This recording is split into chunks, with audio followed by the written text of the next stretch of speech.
So you care about the planet, I care about the planet, we all care about the planet. And we do our small things to keep the Earth the wonderful place that it is now. And here's what I do at Slaman Guitars.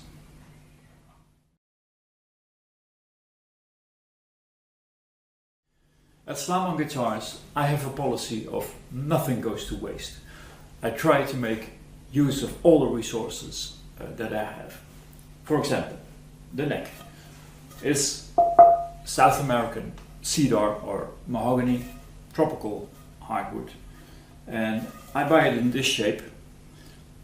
Out of a board like this, I make two necks. I'll make bracing, I'll make curving.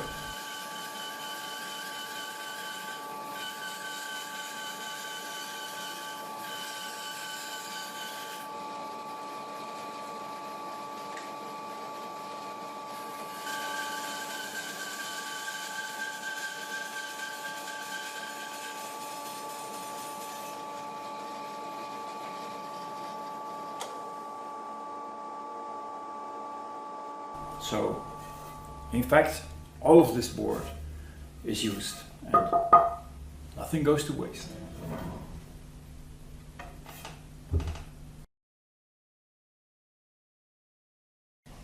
So these smaller pieces are leftovers from the neck blank and I use them to make curving.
Now, curving is cheaper to buy than to make, but still, you know, I like to make my own curving. First of all, I know what material it is, and second of all, I make good use of all the resources that I have.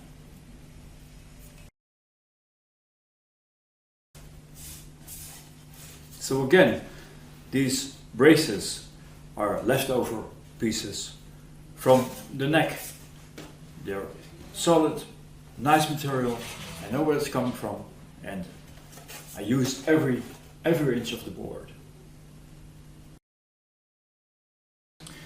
I do all my own inlay work. I cut all the pieces of pearl, and of course I have leftover pieces. Now I'm not a person to throw them out. I after 10 years or so I had a stack of small pieces. And then I thought, okay, what can I do with them? Well, I came up with a St. John's inlay, which is basically I look through all these small pieces that I have and I try to make a nice pattern of inlay for the fingerboard. I don't have to cut new pieces for it. I'm not wasting any, I'm using all of the material I have, I'm not wasting anything. And third, people like it because they say, okay, well, in my guitar I will have this unique inlay that will never be made again because, you know, it's a one-time pattern, and I'm not a great designer. I couldn't design pieces like the leftover pieces, but I can combine them into something very nice, good looking, and making the best use of all the materials that I have.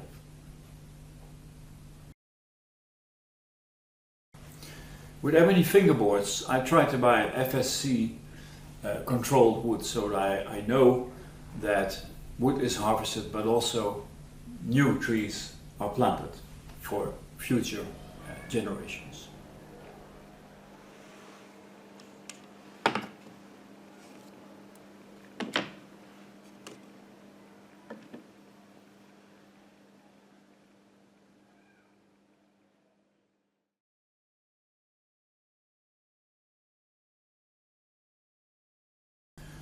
As an alternative to the ebony, I found a wood called gidgee, which is native to Australia.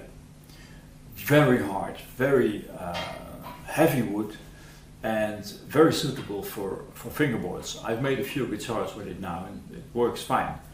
Now what happens is that the guy that I buy it from, he goes into the bush with his truck and he's searching for dead trees.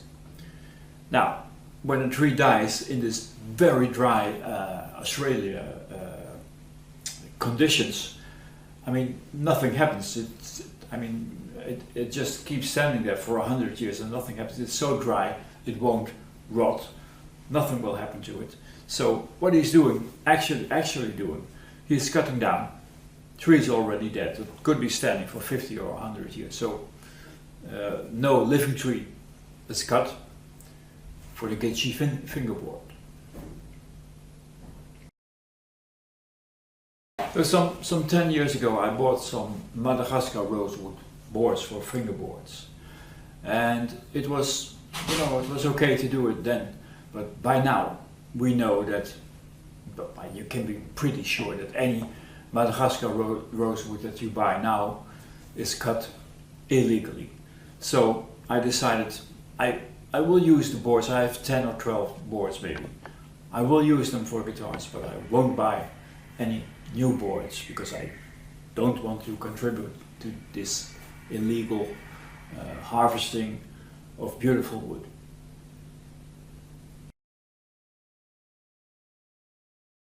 I make my own bridges, ebony bridges, and for that I use, again, leftover pieces from the fingerboard. Pieces are usually too wide. You cut off a piece, you can throw it out, but you can do something with it as well. So I save them and they go into my bridges.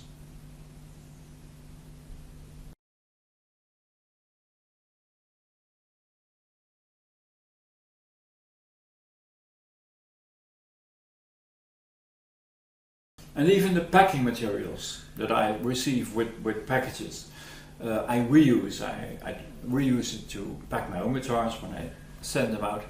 And the paper is very, very useful for masking the guitar when spraying a sunburst.